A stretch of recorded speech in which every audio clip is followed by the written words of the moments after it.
Imaginez que vous vous tenez au pied d'une montagne.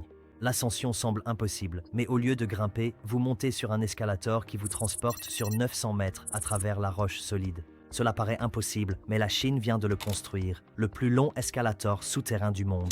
Et la raison de cette construction révèle la véritable direction que prend l'avenir des infrastructures mondiales. Au cœur de la montagne Tianmen, dans la province du Hunan en Chine, se trouve un escalator unique au monde. Près de 900 mètres de long, soit l'équivalent de 9 terrains de football, et une ascension de 340 mètres à travers la roche solide. C'est plus haut que la tour Eiffel, sauf que vous avancez à l'intérieur de la montagne, entouré de parois de pierre taillées. Avant son existence, les touristes devaient gravir 999 marches pour atteindre la grotte de Tianmen, le escalier vers le ciel. Magnifique, mais épuisant. Les ingénieurs ont donc choisi une solution radicale, traverser la montagne et non la contourner. Le résultat ? 12 segments d'escalator reliés, construits spécialement pour ce projet, s'étendent à travers un tunnel creusé dans 150 000 mètres cubes de roche. Il transporte 7000 personnes par heure, transformant ce qui était autrefois une ascension éprouvante en une montée fluide d'une demi-heure à travers l'obscurité et la pierre. Et ce n'est que le début de ce qui rend ce système si extraordinaire. Construire cet escalator ne consistait pas simplement à creuser un tunnel et à y installer des machines. L'étude géologique à elle seule a duré 8 mois. Les ingénieurs ont cartographié chaque faille, poche d'eau et variation de densité de la roche le long du tracé proposé. La montagne Tianmen est composée de calcaire, idéal pour les grottes mais un cauchemar pour les constructeurs. Une section peut être aussi solide que du béton, tandis qu'à quelques mètres de là, la roche s'effrite comme du sucre. Si l'on fore trop fort, la montagne s'effondre. L'excavation a utilisé une méthode de forage et de dynamitage, mais avec une précision chirurgicale. Le dynamitage traditionnel pulvérise la roche. Ici, chaque charge devait fracturer la pierre sans envoyer d'ondes de choc dans les cavernes voisines, certaines sacrées, d'autres protégées sur le plan écologique. Les travaux avançaient par courtes sections, jamais plus de 20 mètres à la fois, avec un renforcement immédiat. Un treillis d'acier et du béton projeté à grande vitesse lié à la roche. Puis venait l'étanchéification, car à l'intérieur d'une montagne, l'eau est omniprésente. Sans drainage, le tunnel serait inondé en quelques mois. Et puis est venu le véritable défi, installer un système d'escalator dans un endroit où il n'était jamais censé exister. Les escalators sont des machines de précision composées de milliers de pièces mobiles conçues pour des centres commerciaux propres et climatisés. À l'intérieur d'une montagne humide, la corrosion, les variations de température et l'accès restreint rendaient la maintenance presque impossible. L'inclinaison ajoutait au chaos. La plupart des escalators sont inclinés d'environ 30 degrés, ceux de Tianmen atteignent presque 40. À une telle pente, les moteurs classiques surchauffent, les systèmes de freinage échouent, et même la vitesse de la rampe devient instable. Des entreprises allemandes et suisses se sont associées à des fabricants chinois pour construire des moteurs sur mesure et renforcer les marches avec des bandes de roulement plus profondes afin d'assurer l'adhérence sur des pentes plus raides. Acheminer cet équipement à l'intérieur de la montagne a peut-être été plus difficile que de le concevoir. Les pièces les plus lourdes, des moteurs d'entraînement de plusieurs tonnes et des structures en acier, ne pouvaient ni être acheminées par avion ni transportées par les routes étroites. Chaque pièce devait monter par téléphérique, puis traverser des sections de tunnels inachevés sur des rails temporaires, assemblés comme un puzzle sous terre. Certains composants étaient même trop grands pour les téléphériques, alors les ingénieurs les ont repensés en modules plus petits pouvant être assemblés sur place, construisant en quelque sorte une voiture dans un sous-sol dont les portes sont trop étroites. La construction a duré 4 ans, soit un de plus que prévu, après que des poches d'eau inattendues et des cavités effondrées ont forcé des modifications en plein creusement du tunnel. Au plus fort du chantier, plus de 800 ouvriers travaillaient en équipe tournante 24 heures sur 24. Car une fois que l'on commence à creuser une montagne, on ne s'arrête pas tant qu'elle ne tient pas. La montagne Tianmen accueille plus de 3 millions de visiteurs chaque année.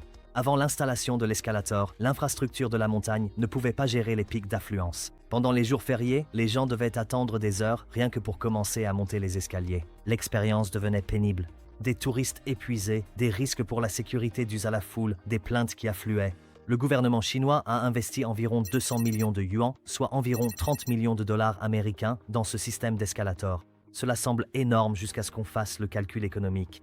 À environ 80 yuan par billet et avec l'escalator permettant à 100 000 visiteurs supplémentaires par an qui n'auraient même pas gravi les marches, le système s'amortit en environ 8 ans.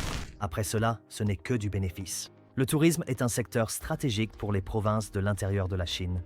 Les villes côtières disposent de l'industrie manufacturière, du commerce et de la finance. Des provinces comme le Hunan doivent attirer des visiteurs et des investissements grâce à des expériences spectaculaires. La montagne Tianmen était déjà célèbre, mais elle possède désormais une caractéristique qui fait la une de la presse internationale, un escalator détenteur d'un record mondial qui devient lui-même une partie de l'attraction. C'est là que ça devient intéressant. Les responsables chinois ont défendu ce projet comme étant respectueux de l'environnement.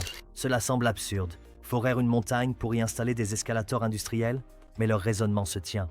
L'alternative aurait été d'étendre le réseau routier jusqu'au sommet de la montagne, ce qui aurait nécessité de creuser des lacets dans le paysage, d'augmenter le trafic automobile et de générer de la pollution par les gaz d'échappement dans une réserve naturelle. Des ascenseurs extérieurs auraient été visibles à des kilomètres à la ronde, modifiant l'apparence emblématique de la montagne. En passant sous terre, l'escalator reste invisible de l'extérieur. La silhouette de la montagne demeure inchangée. La végétation naturelle n'est pas perturbée. Les couloirs de la faune restent intacts. Et en supprimant le besoin de navettes sur les routes du haut de la montagne, les émissions ont en réalité diminué. Les 999 marches existent toujours pour les visiteurs qui souhaitent faire l'ascension traditionnelle, mais les personnes âgées, les familles avec de jeunes enfants et les personnes à mobilité réduite ont désormais accès à Tianmen. L'escalator a démocratisé l'accès sans détruire le paysage. Dans la philosophie des infrastructures chinoises, c'est une réussite. Le tourisme et les projets d'infrastructures remplissent plusieurs fonctions. Ils créent des emplois, stimulent les économies régionales et démontrent des capacités techniques. Lorsque la Chine construit quelque chose de record, même quelque chose d'aussi spécifique qu'un escalator de montagne, cela envoie au monde le message que l'ingénierie chinoise peut relever n'importe quel défi. La Chine n'est pas la seule à construire des infrastructures extrêmes pour le tourisme. La Norvège possède des routes à travers les montagnes avec 24 virages en épingle à cheveux. La Suisse a des chemins de fer qui gravissent des pentes qui semblaient impossibles il y a un siècle. Dubaï construit tout plus haut, plus vite, plus extrême, mais l'approche de la Chine est différente. Là où d'autres pays réalisent 1 ou 2 projets emblématiques par décennie, la Chine en construit des dizaines simultanément. L'escalator de Tianmen est impressionnant. Cette stratégie crée des effets d'entraînement. Les entreprises d'ingénierie chinoises acquièrent une expertise qu'elles peuvent exporter. Les techniques de construction développées ici sont perfectionnées et utilisées sur des projets dans le monde entier. Les fabricants de matériaux et d'équipements augmentent leur production, ce qui fait baisser les coûts à l'échelle mondiale. L'industrie des escalators elle-même est désormais dominée par des fabricants asiatiques qui ont appris grâce à des projets exactement comme celui-ci. Les entreprises européennes qui dominaient autrefois le marché doivent désormais rivaliser avec des sociétés chinoises capables d'offrir une qualité équivalente à des prix plus bas, car elles ont construit plus d'escalators que quiconque au cours de la dernière décennie. Traversez cet escalator en tunnel et vous remarquerez quelque chose de fascinant. Les murs ne sont pas simplement de la roche nue. Ils sont éclairés par des systèmes LED qui changent de couleur, créant une expérience à la fois trajet et spectacle lumineux. Il y a de la musique diffusée, des panneaux d'information sur l'histoire de la montagne et des systèmes de circulation d'air qui maintiennent une température agréable. Ce n'était pas seulement de l'ingénierie, c'était de la conception d'expérience. Le trajet de 30 minutes pourrait sembler claustrophobe et ennuyeux. Au lieu de cela, les concepteurs en ont fait une attraction dans l'attraction. Cette approche représente un changement de philosophie dans l'infrastructure. Pendant la majeure partie de l'histoire, l'infrastructure était purement fonctionnelle. Des routes pour transporter des marchandises, des ponts pour traverser les rivières, des ascenseurs pour déplacer les gens. Aujourd'hui, surtout en Asie, l'infrastructure elle-même est devenue une destination. Les gens viennent juste pour vivre l'expérience du trajet. L'escalator de Tianmen a son propre hashtag sur les réseaux sociaux. Des millions de photos et de vidéos sont publiées chaque année par des visiteurs documentant leur voyage souterrain. Ce marketing organique vaut plus que n'importe quelle campagne publicitaire. Quelques détails font de ce projet un véritable événement historique. Derrière le tunnel principal de l'escalator se trouve un second réseau de passage de service, permettant aux équipes de maintenance d'accéder à n'importe quelle partie du système sans jamais interrompre les visiteurs, un niveau de prévoyance rarement observé et jamais bon marché. La fiabilité de l'alimentation électrique a été considérée comme vitale. Les escalators sont alimentés par le réseau principal, mais disposent également de générateurs diesel sur place et de batteries de secours, suffisamment pour maintenir tout en fonctionnement assez longtemps pour évacuer les passagers en toute sécurité si les 2 sources principales venaient à tomber en panne.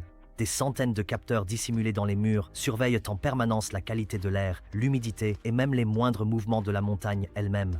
Si quelque chose bouge, les ingénieurs en sont informés instantanément. Toutes ces données sont centralisées dans une salle de contrôle, où des rangées d'écrans affichent en temps réel les vidéos, les données des capteurs et le flux de passagers. Quand on transporte des milliers de personnes à travers la roche chaque jour, il n'y a pas de place pour l'imprévu. L'escalator de la montagne Tianmen est bien plus qu'une attraction touristique. C'est une preuve de concept. Si l'on peut creuser un escalator de 900 mètres à travers la roche, qu'est-ce qui devient alors possible ? Des transports souterrains sous les villes surpeuplées, des réseaux piétonniers sous les rues, l'accès à des lieux autrefois jugés inaccessibles. Il y a 20 ans, cette idée semblait impossible, trop complexe, trop coûteuse, trop risquée. Aujourd'hui, elle transporte des millions de personnes en toute sécurité chaque année, et la même technologie est désormais étudiée pour les métros, les transports en montagne, voire les quartiers commerciaux souterrains. Car à mesure que les villes deviennent plus denses et que le foncier se raréfie, la prochaine grande frontière ne sera peut-être pas vers le haut, mais vers le bas. Ce qui a commencé comme un projet touristique pourrait devenir le modèle de la façon dont des millions de personnes se déplaceront dans les villes à l'avenir.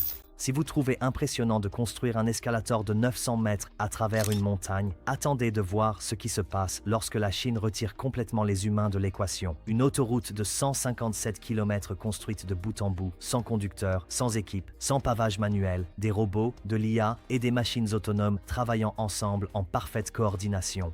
Cliquez sur « Regardez la suite » pour voir cette vidéo et n'oubliez pas de soutenir la chaîne en vous abonnant ou en consultant le lien ci-dessous. Merci d'avoir regardé.